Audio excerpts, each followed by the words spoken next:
Buenos días, compañeros, compañeras y profesora. Mi nombre es Vladimir Villarreal Arias y en compañía de mi compañera Jensilice Serna vamos a hablarles acerca de los jardines familiares del departamento del Chocó.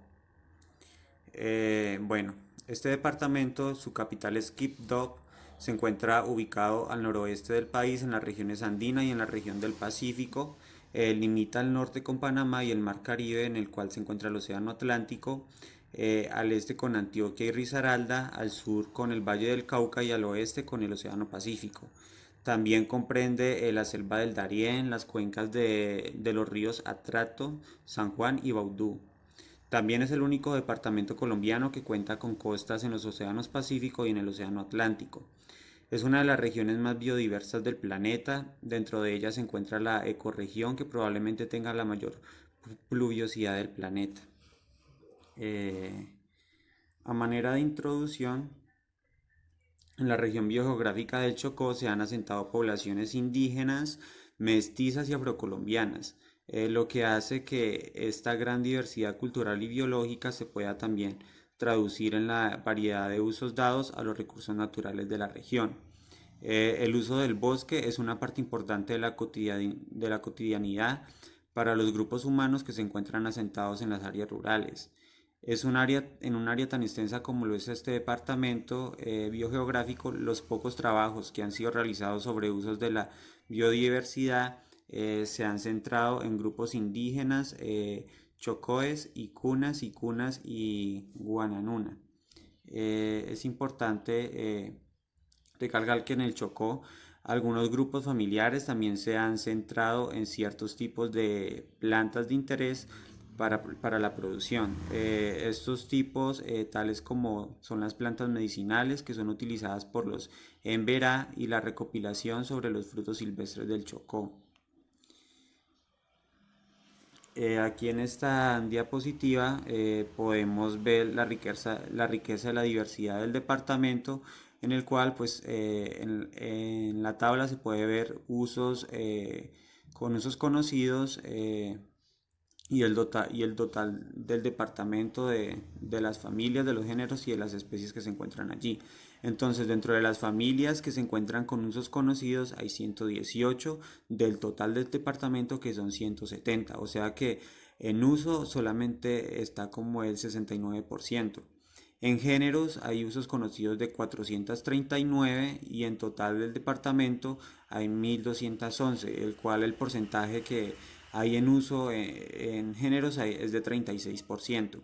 En cuanto a las especies, hay un uso conocido de 707, con un total del departamento que son de 4.548, entonces el porcentaje total de conocidos es de 15,5%. Las familias que presentan mayor número de géneros y especies con usos registrados para el área son las Rubiaceaes con 22 géneros y 35 especies, las Moraceaes con 16 géneros y 30 especies y las Bromeliaceaes con 7 géneros y 29 especies. Digamos que este valor relativo de 15,5 de uso de las especies es muy bajo y puede ser un indicativo del escaso conocimiento de las potencialidades de utilización. Esto también se puede relacionar con el número reducido de trabajos que existen sobre el tema de esta región chocoana. Aquí en este otro cuadro podemos ver las familias más importantes en la región del Chocó biogeográfico por sus usos registrados. Dentro de las familias vemos la Rubiaceaes que tiene 22 géneros y 35 especies. También otras que se destacan están las Moraceaes, las Bromeliaceaes, las Mimosaceaes, las Fabaceaes, entre otras que se encuentran allí. Son como las más importantes que habitan en esta región, ¿cierto? Eh, digamos que en las 15 familias más importantes que se encuentran aquí se concentra casi el 50% total de las especies y de los géneros que presentan en algún uso. Entre esos el 45,7% de total de las especies y el 43% de los géneros. En esta región del país cuentan con diferentes especies de plantas, las cuales tienen diferentes usos, como lo son para uso alimenticio, para uso cultural, uso ornamental, uso tecnológico, ecológico, entre otros. Los temas económicos de los campesinos afrocolombianos son formas de organización para mejorar la economía de estas zonas del país, los cuales contribuyen en una forma de adaptación de los pueblos para enfrentar las situaciones difíciles por las que diariamente pasan, como lo son la violencia, la minería ilegal y el abandono por parte del Estado. La actividad económica del departamento es ampliamente diversificada, está compuesta por la minería artesanal, la cacería, la pesca, recolección y agricultura rotativa. La distribución de las actividades realizadas en el Chocó está del 100% de las actividades, el 62% corresponden a la explotación tras patio, lo que quiere decir que muchas de las familias utilizan la parte trasera de sus casas para cultivar. El 5% son granjas tecnificadas, el 33% son galpones pequeños. Y del 100% de la mano de obra, 84% son grupos familiares. El 3% son sistemas de mano cambiada.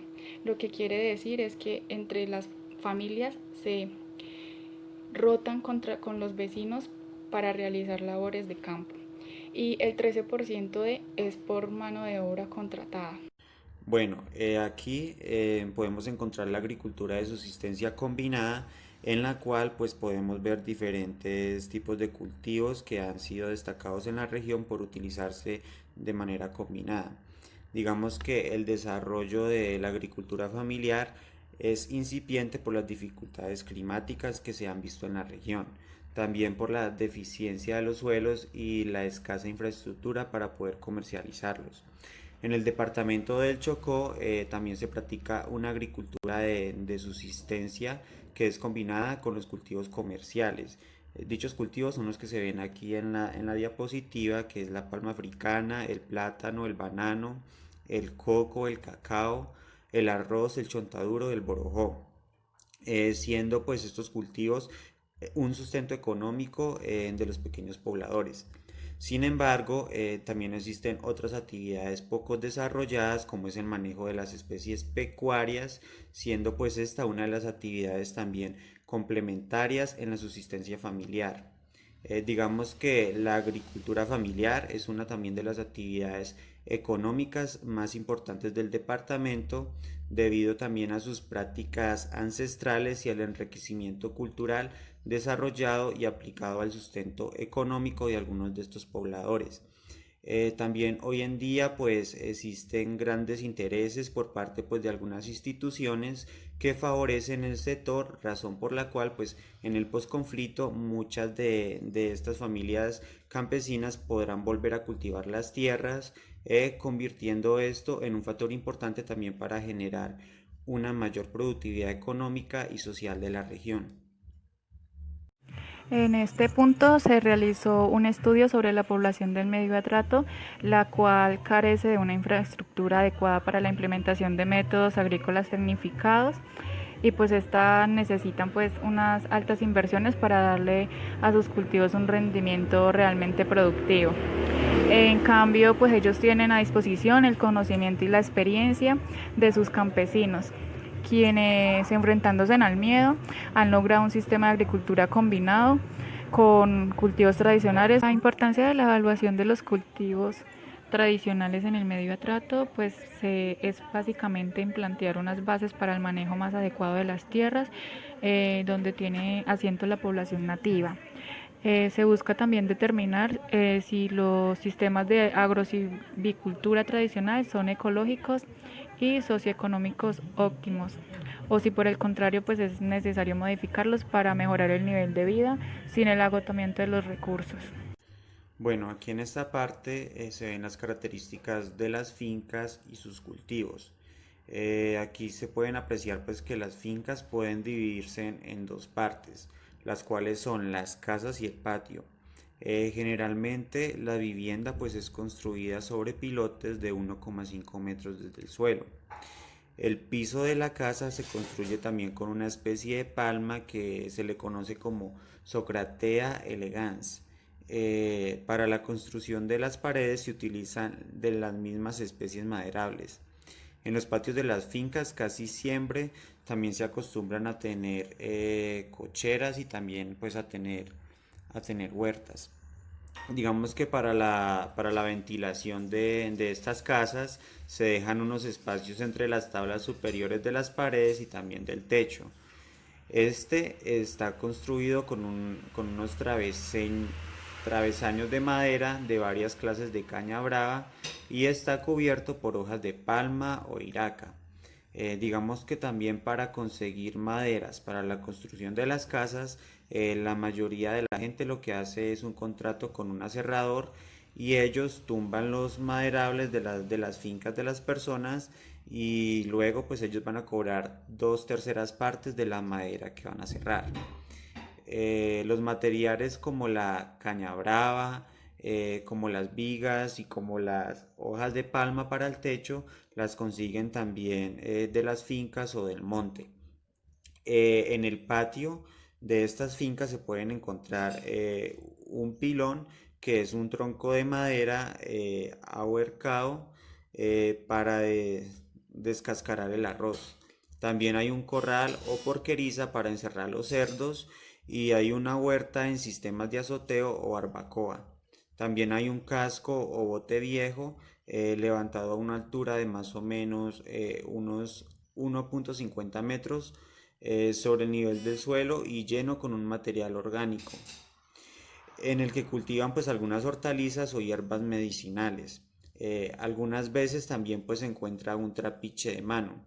El campesino de estas zonas también acostumbra a sembrar alrededor de casas especies de sombríos y también de frutales, siendo las más comunes el marrañón, el chontaduro, la papaya, el aguacate, el coco, el lulo, entre otros, con el fin de proteger la orilla del río contra la erosión contra la erosión. Algunos campesinos lo que hacen es sembrar el guayabo. La ubicación de los cultivos se caracterizan según el orden de importancia, por su extensión en la zona y por su valor comercial. El plátano ocupa el primer lugar en la zona debido a la alta demanda del cultivo y su gran valor comercial. Generalmente se encuentra ubicado limitando con el patio alrededor de la casa y a lo largo de los ríos. El cacao se siembra lejos de la casa y a la orilla del río. El arroz de pantano, pues este siempre se encuentra inundado y está ubicado detrás del dique natural, o sea, alejados de la casa. Los frutales generalmente se siembran alrededor de las casas, árboles como lo son el marañón, el aguacate, el coco y entre otros. Y las hortalizas se siembran alrededor de la casa, en ocasiones con plantas medicinales para el consumo personal. Bueno, aquí dentro de los cultivos tradicionales tenemos cultivos anuales, tenemos cultivos semiperennes y perennes, árboles y frutales. Dentro de los cultivos tradicionales se encuentra el arroz de regado, el cual pues es un cultivo de palmar. También se encuentra el arroz de secado, que son cultivos en terrenos con alto o bajo nivel freático. También está el maíz, este pues presenta diferentes variedades que se cultivan en terrenos con niveles freáticos altos y también con niveles freáticos bajos.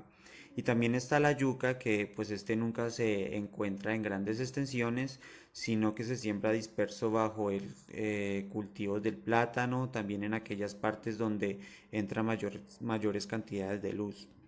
Dentro de los cultivos semiperennes, digamos que estos son cultivos continuos entre los que se encuentran el plátano y también el banano. Estos pues tienen diferentes clones. También está la caña de azúcar y también la piña. Dentro de los cultivos perennes, a árboles y frutales se encuentra el cacao. En este pues existen dos variedades en la zona, uno que es el pajarito, que es el cacao tradicional, el cual presenta híbridos de la Federación Nacional de los Cacaoteros. Este pues se encuentran en cultivos limpios o intercalados con el plátano. También hay frutales entre los que se encuentran el aguacate, también el chontaduro, el borojó, el zapote, hay cítricos, guanábana, guayaba, el guamo, el coco, el mango, entre otros. Árboles maderables también como el cedro, caidita, el roble, el cedro amarillo, entre otros, y también hay hortalizas. Dentro de los cultivos más representativos de esta zona tenemos el cultivo del plátano, el cual es considerado pues uno de los más importantes de la zona pues debido a su extensión y su valor comercial. Este cultivo muchas veces se encuentra intercalado con árboles maderables y frutales, asegurando un transporte de nutrientes hacia la superficie. Digamos que también se puede contar con una recuperación de fertilidad por productos provenientes de la selva, como los excrementos de animales, también las hojas, la material de arrastre de las colinas bajas. Digamos que el plátano también es un producto pues que extrae relativamente pocos nutrientes al suelo. En términos generales se podría decir pues que la fruta se compone principalmente del agua y de carbohidratos. Esos pues contienen grandes insignificancias de proteínas y grasas. La ceniza es relativamente rica también en el potasio, en el magnesio, en el sodio y en el fósforo. También contiene varios elementos menores. Otro de los cultivos que más se destacan en esta zona es el cultivo del arroz. Este cultivo del arroz es de la zona de Bojayá. No solo es cultivado para el consumo humano, sino que también es utilizado como alimentos para las gallinas. Aparte de esto, se cultivan dos tipos de arroces.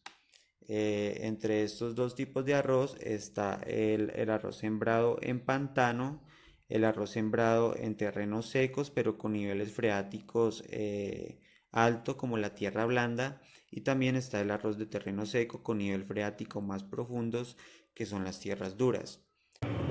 Se dice que Colombia es un país chocodiverso por la mezcla de tres factores. Lo que es la genética, pues existe una gran variedad de plantas de cacao. La geografía, porque en Colombia se puede cultivar cacao en casi cualquier parte del país. Y por último, la gente, los que son los afrocolonos campesinos que se dedican a cultivar esta planta. En Colombia se cultiva el cacao bajo sistemas agroforestales en los cuales se imitan las condiciones naturales en las que se originó esta especie, que es de bosque húmedo tropical. El cultivo de maíz en la zona se encuentra en 4 variedades diferentes, como lo es el maíz amarillo, el maíz blanco, de grano grande y de grano pequeño. Los campesinos lo cosechan de diferentes formas. Por ejemplo, cuando está biche, que se utiliza como maíz choclo para cocinarlo y hacer arepas. Y cuando está maduro, se utiliza para molerlo y hacer harina y utilizarlos en la elaboración de cucas, que es un pan dulce típico del Chocó. Bueno, aquí podemos ver un estudio que fue realizado en la estación ambiental de Tutunendo, en el cual, pues dentro de los objetivos de este estudio se encontraba inventariar especies ornamentales en jardines familiares, también en patios y sitios de recreación. En la comunidad de Tutunendo y en la estación ambiental de Tutunendo. Otro de los objetivos de esa investigación también fue la identificación de las especies nativas y exóticas presentes en la comunidad de Tutunendo. La metodología que presentó este estudio fue dividida en 4 fases. En una fase que fue de levantamiento de información secundaria, en otra fase que fue de identificación de las especies ornamentales en las comunidades de Tutunendo, otra que fue pues el análisis de las especies priorizadas, y otra fase que fue la identificación de los diferentes medios de propagación de las especies ornamentales nativas. Dentro de la primera fase, lo que habían realizado fue una búsqueda exhaustiva pues, de la información de los centros de documentación. Entre ellos hicieron estudios en las bibliotecas en internet, con lo cual pues elaboraron unos listados de fuentes bibliográficas y eso pues les sirvió a esas personas de referencia para determinar las posibilidades de especies ornamentales que se encontraban en dicho sitio.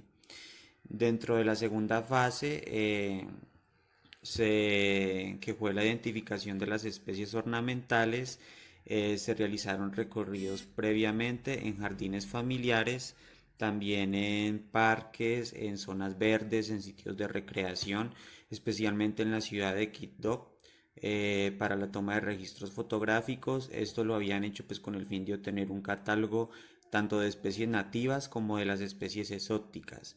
Dentro de la fase 3, que fue el análisis de las especies priorizadas por medio pues, de las encuestas que se le realizó a las comunidades, se hizo un balance pues, entre las especies nativas y las especies exóticas con el objetivo pues, de conocer el hábitat de las especies en la zona, redundando así pues, en la identificación también de los caracteres vegetativos y reproductivos conjuntamente. Esto pues eran con aspectos como la descripción, las descripciones geográficas y de medios de propagación. Dentro de la fase de identificación de los diferentes medios de propagación de las especies, esto pues se realizó con el fin de identificar especies ornamentales que posea la estación ambiental y los diferentes medios de propagación. Se hicieron pues recorridos para luego pues realizar cultivos en zonas aptas de tal manera pues que permitiera un embellecimiento también de dicha estación ambiental. En las encuestas que realizaron en dicha investigación, pues se dividieron unas, pues fue especies por función en calles, parques y en los sitios públicos, otra pues fue especies por función en jardines, antejardines y patios, y la otra que se realizó fue en especies por funciones en interiores. Estas tres investigaciones que se realizaron, pues digamos que tuvieron unos resultados muy similares. Se diligenciaron 50 encuestas en la comunidad de Tutunendo, mediante las cuales pues, se pudo determinar de que la función de estética es la que más le llama la atención a esos habitantes, a esas comunidades, seguida pues de la sombra y por último pues de las protecciones de parques, calles, sitios públicos, jardines, antejardines y patios de interiores. Eh, Aquí, pues en esta diapositiva podemos ver plantas ornamentales nativas de esta zona, en las cuales pues se tomaron 10 registros de individuos que fueron distribuidos en 10 especies, también en 9 géneros y en 7 familias. Donde la familia más representativa aquí fue la Araceae con 4 individuos. Dentro de las plantas ornamentales nativas de la estación ambiental de Tutunendo se encuentran las familias Araceae, la familia Agabaceae y la familia Cyclantaceae. Dentro de los sistemas de propagación tenemos la propagación por estacas, tenemos propagación por esquejes y tenemos la propagación por las semillas. Digamos que estos sistemas de propagación es más utilizados en el medio para la producción de plantas ornamentales que son pues destinados a los programas de arborización, son en el orden de importancia. Son por semillas, por estacas y por esquejes. Dentro de la propagación por semillas es un sistema pues de reproducción sexual. Es el más empleado pues debido a que las especies que se propagan mediante este método tienen normalmente pues una mejor forma y más equilibrio en la parte aérea y en la radicular, lo cual pues podría garantizar a los árboles y a los arbustos mejores condiciones morfológicas para la ciudad. Tenemos también la propagación por las estacas. Es una estaca, pues es la parte del árbol que se corta como material de propagación y se considera una nueva planta.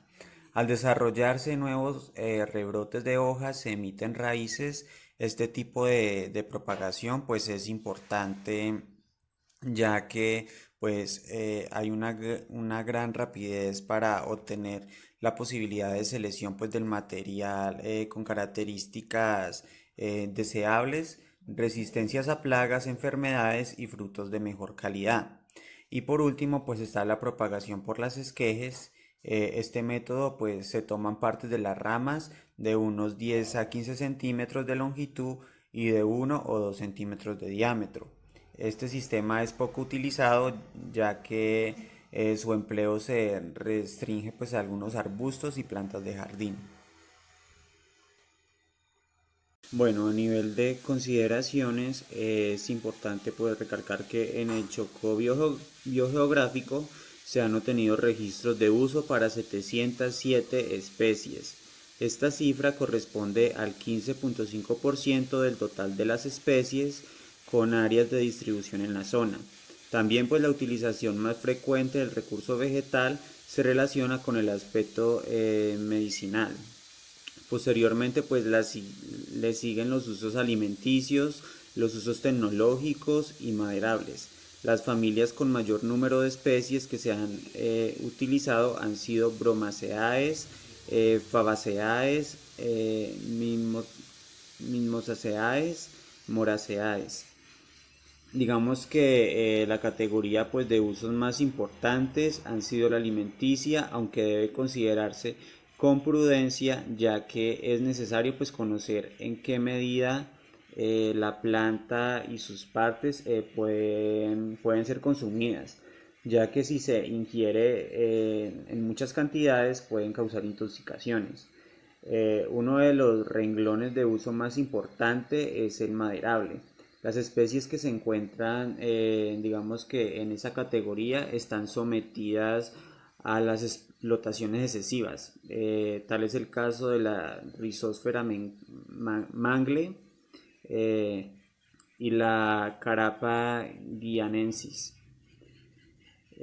A modo de recomendaciones, es importante, es necesario pues poder realizar estudios que permitan también documentar las potencialidades de uso de uno de los mayores números de especies vegetales del Chocó biogeográfico. De esta manera también se podría facilitar la formulación de alternativas para un uso sostenible de la flora en la zona. De igual manera, pues es conveniente que se incluya también la participación de las comunidades locales para potenciar el desarrollo de las zonas que presentan, digamos, problemas sociales. Igualmente también es interesante pues, realizar estudios comparativos de los usos de la flora según los grupos culturales existentes en el área. De esta manera se podría obtener una visión más real del efecto humano sobre los recursos del bosque y se puede proponer alineamientos de manejo y también la preservación de la flora, de la biota y de los ecosistemas. Y aquí pues la bibliografía de los documentos que nos basamos para poder realizar esta exposición. Le quiero agradecer a la profesora y a los compañeros por escucharnos. Muchísimas gracias.